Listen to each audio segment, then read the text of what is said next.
You see them absolutely everywhere. Malls, hospitals, office buildings, but private security is probably one of the most misunderstood professions out there.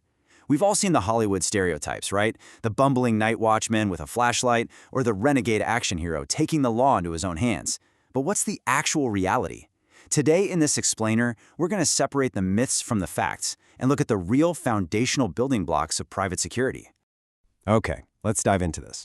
To make sure we're dealing with hard facts and not just fiction, we're pulling our info directly from the official source. This is the training manual published by the Oregon Department of Public Safety Standards and Training, or the DPSST for short. This is the agency that regulates public safety professionals across the whole state, from police officers to 911 dispatchers and, yep, private security too. So this manual, it represents a very rigorous, standardized approach to safety. Here's the quick look at our agenda for today. First, defining private security. Second, the limits of authority. Third, tactical communication. Fourth, SARA and problem solving. And fifth, managing the scene. All right, moving right into section 1, defining private security and looking at the baseline standards. So before someone can just step onto a property in a uniform and, tell you what to do, what does it actually take to earn that right? It's definitely not just a matter of pinning on a badge. To become a certified, unarmed private security professional, there's a strict baseline you have to hit. You got to be at least 18 years old and have a high school diploma or a GED. But it goes way beyond just academics. Candidates actually have to complete a minimum of 14 hours of specialized training and pass written exams. On top of that, they go through fingerprinting, a criminal background check, and a moral fitness evaluation. This whole process is there to ensure the people trusted to observe and report are actually credible and capable. Section 2. The limits of authority, where we separate myth from reality. Okay, to really understand a security professional's authority, we have to grasp the difference between civil law and criminal law. While police officers deal heavily in criminal law, enforcing state statutes and punishing prohibited conduct, a private security professional's authority is actually rooted primarily in civil law. Think of them as an extension of the property owner. Their power comes directly from the rights granted by whoever owns the private property they're protecting. This means they are mainly dealing with private disputes, property rules, and access control, like they're enforcing a local mall's code of conduct, rather than out there enforcing state criminal laws. Which leads us to the burning question I know almost everyone asks at some point. Can a security guard actually arrest you? Well, the short answer is yes, but the long answer is way more complicated. Generally speaking, a private security professional has absolutely no more legal authority than any other regular citizen. When they make an arrest, they're performing what is legally known as a citizen's arrest. Under Oregon law, this means a private person is making an arrest for a crime that was committed literally right in front of them. So the crucial point here is that they cannot simply detain you on a whim or just because they have a hunch. Rigid legal criteria absolutely must be met. The crime has to happen within their actual view. They can't just take a shopper's word for it. They must have probable cause, meaning a substantial objective basis to believe a crime actually happened. And once they make that citizen's arrest, they are required to turn the person over to actual law enforcement without any undue delay. Outside of a lawful citizen's arrest or some specific merchant laws dealing with shoplifting, a security professional cannot legally hold or detain you against your will. No way.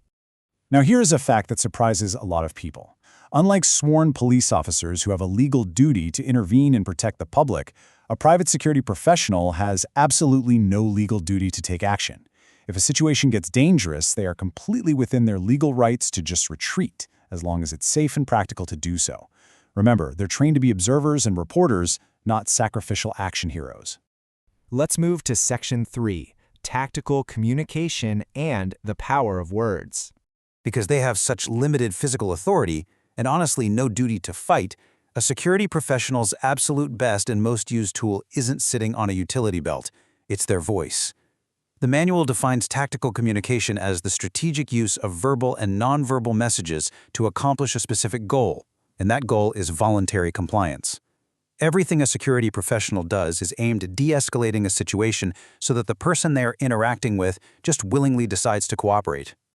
To actually achieve this voluntary compliance, they rely on 6 core principles: professionalism, assessment, observation, listening, assessment conclusion, and positive interaction. By actively listening, keeping an eye on body language, and, this is a big one, avoiding ego contests, security professionals can effectively manage highly emotional citizens or folks experiencing mental health crises. It is really all about empathy, respect, and guiding the whole situation to a peaceful resolution. Section 4. SAR and problem solving. Observe, problem solve, report. So, how does a trained professional actually process a chaotic environment? Well, they use the SARA model. That stands for Scan, Analyze, Respond, and Assess. And this brilliantly illustrates their thought process. First, they scan the environment to identify the real problem. Then, they analyze the underlying conditions, like who is involved, what are the risks here. Next, they respond, which, by the way, might simply mean calling for backup. And finally, they assess the outcome to see if their response actually worked. It's just a continuous loop of critical thinking. Fueling this entire model is situational awareness.